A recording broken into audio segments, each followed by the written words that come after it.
This is To the Point with Michael Williams. Good morning. Housing affordability, or the lack of it. That's been the focus of our recent WPTV series, Priced Out of Paradise. And this morning, it is our focus on To the Point. My guest, Palm Beach County District 6 Commissioner Melissa McKinlay. Commissioner, thank you for being with us. Yeah, good morning. I know this is something you've grappled with, so if your colleagues first frame the issue as you see it. Give us the big picture first, then we'll talk some specifics. Big picture, South Florida, Palm Beach County, median home price $600,000. Median rent for a two-bedroom place more than $2,000.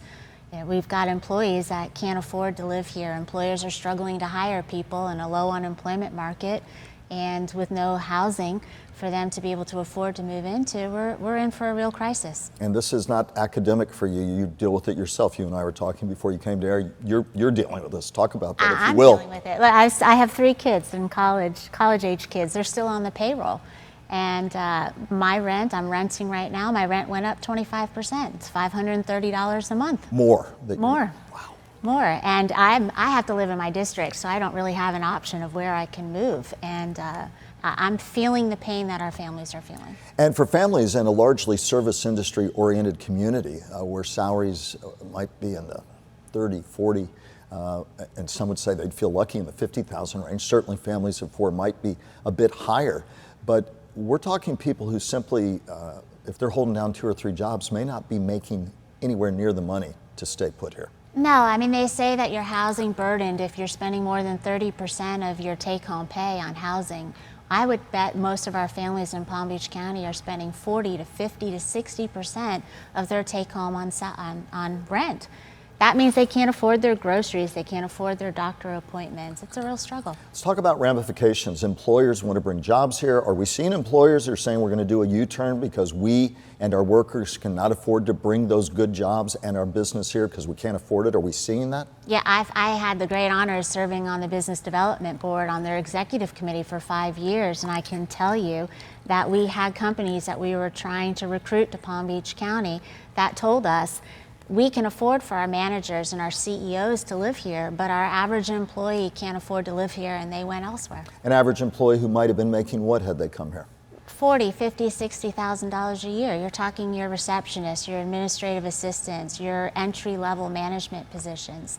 They can't afford to live here. So it's a vicious circle. They can't afford to come here, therefore the economic vitality they would bring to our community and the jobs they would bring don't come here, and the circle just keeps feeding on itself. And I would assume right now, are we hearing even more of that as a long-term ramification from this affordability crisis? I expect that we'll hear more of it. You know, we've got this whole category we're being called Wall Street South, and that's fantastic. But Wall Street South is not going to succeed if you can't bring in your firefighters, if you can't bring in your teachers and your nurses and your janitors that support those industries. The backbone of our economy can't afford to live in Palm Beach County. Out in part of your district, as we look at Western Palm Beach County, are people feeling sometimes, and really everywhere, frozen to where they're living? I hear people say, I'm scared to say anything about where I live because if I have to look for something new, and that can create its own set of issues if you feel you can't leave or can't knock on the door of the landlord and say, I've got problems in my unit. What are we seeing there?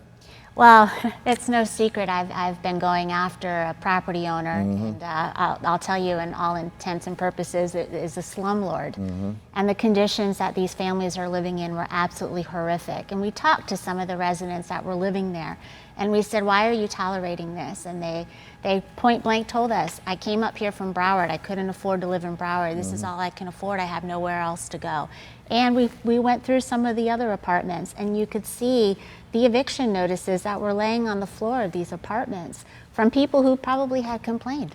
Let me ask you, I know, let's try and turn a bit to solutions, but before we do, Frank Sarabino in the Palm Beach Post, his headline was Florida's affordable housing crisis not on radar for culture warriors in Tallahassee. He's talking about the just concluded regular session where a lot of issues come up.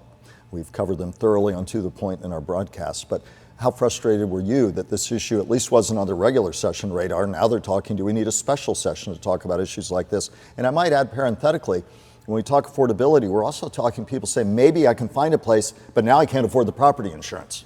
Right. I don't think it's an election year, Michael. I don't think we're going to see a special session on housing affordability in this calendar year. Maybe next year they'll take the issue up. But from someone who spent 4 or 5 weeks in Tallahassee listening, sitting in on committee meetings, and hearing them talk about the Don't Say Gay bill or how to ban books in libraries, knowing that so many families in my district are struggling to even keep a roof over their head. It was so out of touch. We're talking about cultural issues, right, when we should be talking about pocketbook and purse string issues, and I think the legislature missed the boat on those conversations. Now, there are some state programs that would focus on firefighters, teachers, nurses, police. What would those programs do? Why do you like them, and what do you see as the holes in those programs? I think we need to be focused on hiring those employees. I know we've got a nursing shortage, that's real. Law enforcement is struggling to hire officers. Schools are struggling to keep teachers. They're going out and looking for a second and third job to be able to support their families. So the programs that are targeted for those categories of employees, they're admirable and they're good. One of them is an additional homestead exemption, which is great, but there's two holes in that. The first hole is when you pass those types of homestead exemptions, for all of those employees that are renting, it won't benefit them, and it has the likelihood that it'll increase their rents. The second thing is all of the support staff that works in those types of agencies, they're not going to get that benefit, and you push that burden onto other employees. And then the third biggest loophole, the question was asked in committee on that bill, what happens when they retire? Well, when they retire, they're no longer eligible for those homestead exemptions. So here you're going to have a firefighter who retires, who may have had that homestead exemption, and then all of a sudden when their income is limited, their taxes are going to go up. And you're very supportive of those programs in a relative sense or an absolute sense, but you're also saying, in addition to that, we've got so many Floridians who aren't in these classifications, very important as they are, who also need that kind of help. And to some sense, it speaks to the fact that so many people, in addition to all these wonderful frontline workers, need some kind of help. Yeah, every family.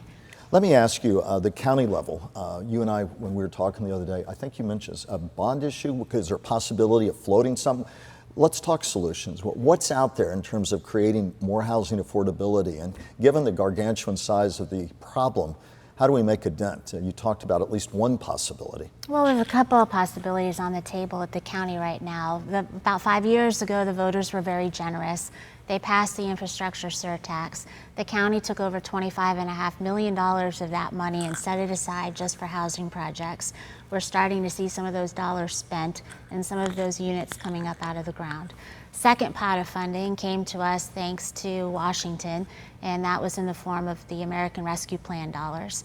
We're going to take about 40 million, I think it's $60 million of those federal dollars and set that aside just for housing projects. What would it mean in terms of actual homes? It seems like such a gargantuan problem to wrap our arms around. What would it mean practically? Practically, you can see those dollars being used to help somebody with down payment assistance, with first, last security move-in expenses, foreclosure prevention. How do you help keep somebody in their homes? How many families might that kind of money help? Oh, I wish I had that number. Many hundreds, it's hoped? At least. But people say, as noble as those efforts are, even with that kind of money, we have a systemic, ingrained problem, and it's hard to see how we get from here to there to kind of create that balance.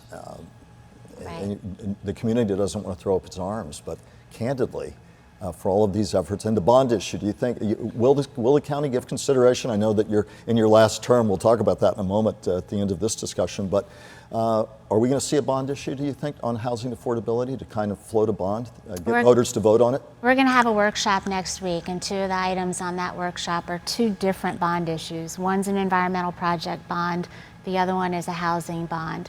Not sure, I haven't seen the presentations on those yet.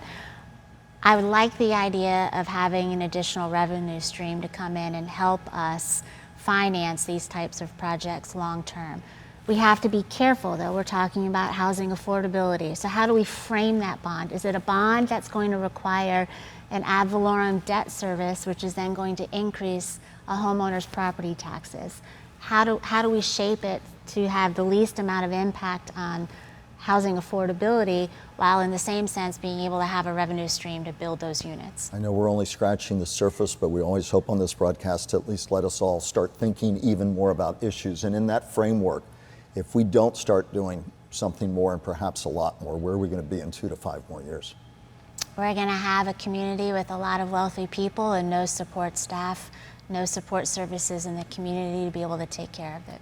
We could hollow communities even as we talk about a booming economy, trying to build them and bring new effort here. I would be remiss, as so many things we could talk about. You're termed out. You've been such a vibrant face and force on the Palm Beach County Commission. What's going to be next for you after this year? Well, I'm not running for Commissioner of Agriculture. I had a great pre-session meeting with President Wilton Simpson and had that conversation with him. I'm not sure yet. I've had a lot of offers come my way, and I'm going to review each of them very, very carefully, and figure out by the end of the summer what I'm going to do next, but I won't give up on serving the public in some fashion. I suspect we'll be seeing you many more times and to the point in whatever hat you're wearing. And on housing affordability, such a huge issue. Thank you for helping us at least put a focus on that issue. It's a huge one that bears attention from the entire community. We appreciate your time, Commissioner. Thanks for your work on this. Thanks for being with us. Coming up, a look back, a look ahead from the just concluded Florida regular legislative session.